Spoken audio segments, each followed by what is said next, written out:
he had a 2-star general in his class named Weber.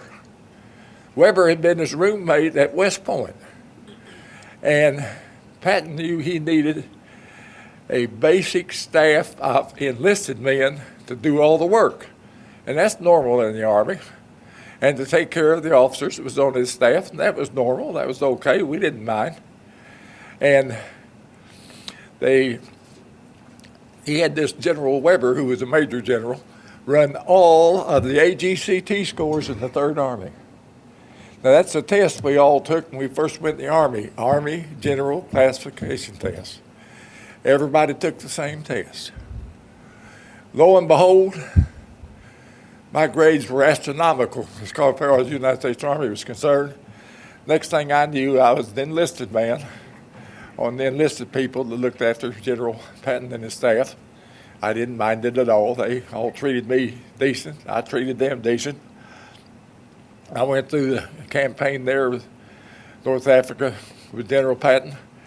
And what really got my attention was when we invaded Sicily. And we invaded down at Gila on the south coast. And old Hitler had put his greatest combat divisions in Sicily. He knew more about what was going on than we thought he did. And he thought he was going to really get even with the United States and put us out of commission.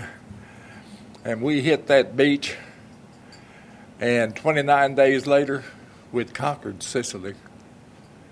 General Patton was commander of the 7th Army at that time. Then General Patton got messed up. I was with him when he slapped the 2 boys. Remember that? In Sicily, they're both buck privates. And when Patton slapped somebody, he'd never hit them with his hand.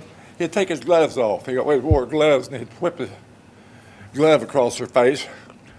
He made the medical corps so angry they couldn't even talk.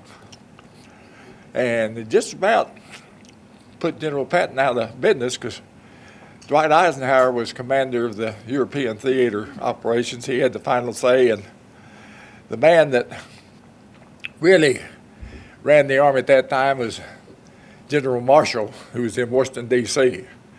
And he was so good, and Franklin Delano Roosevelt thought so much of him, they never would let him even think of combat, much less go to it. And he has about as much credit for the United States winning World War II as anybody, because he was a genius. And we got Sicily taken care of in 29 days. Then we went up to England. Patton didn't have any army, but he was with us, and we still did what he said.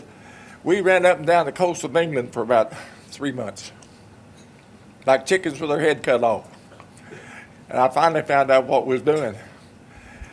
Hitler was convinced that we were going to invade at the Pas-de-Calais, which is about 200 miles east of where he did invade, or where we did, Omaha Beach. And when we invaded there at Omaha Beach, we got up to the top. General Patton sent me up with the Rangers to make me a little tougher, and he sent me up with an old boy that was lieutenant colonel, and he was commander of this Ranger battalion, and I'd played football against him down at Fort Smith, Arkansas, when I was at Muskogee. I played on the state championship team Muskogee in 1940. And we got everything under control, and when we got up there, we talked to these German prisoners. There weren't any heavy guns up there on the top in the gun emplacements. We said, where in the world are these? And they said Adolf Hitler sent them to Russia, and he had, because the Russians were just tearing the Germans to peace. And we got that situation taken care of, and then things got a little tough there in Normandy, and all of a sudden somebody told FDR and General Marshall, said, you better put Patton back in command of the fighting army. So they put Patton back in command of the fighting army. He conquered everything out to Brittany on the Atlantic Ocean. Then he went down to the Falais Gap there in France, put the Germans out of commission there, and we ran out of gasoline. And we ran out of gasoline down around Metz, France. And I said previously, the 2 most important things to General Patton was ammunition and gasoline. And we had a terrible time until we got that supply problem planned, because you can't run tanks on anything but good gasoline. So about that time, old Patton made the suggestion, or somebody did, and the United States Air Force, after that fiasco, started bombing Romania. Romania was the only country in Europe that had an oil surplus, and they bombed Romania's oil completely off the map. And from there, we went on into Germany, crossed the Rhine River, crossed the Moselle River, got down to Frankfurt, Germany, and lo and behold, there was the first four-lane highway I've ever seen in my life. And old General Patton was like a kid with a new toy. He thought the happy days are here again. He put a tank in each lane. We headed east. And we ran down there till we ran out of gasoline again.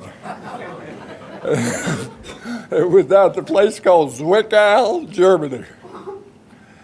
Well, we found a supply dump that the Germans still had and thought they had it hid out, and we went down and took all that gasoline away from them and sent them to the great maker of the sky, and met the Russians in Berlin, and then the war was over. We was all thankful. But the main thing that I'd like to impress on you folks is the first statement that General Patton made for an old country boy from Oklahoma. It was fabulous, and I loved it. He said that our 45th Infantry Division, National Guard, was the greatest combat infantry division in the history of warfare.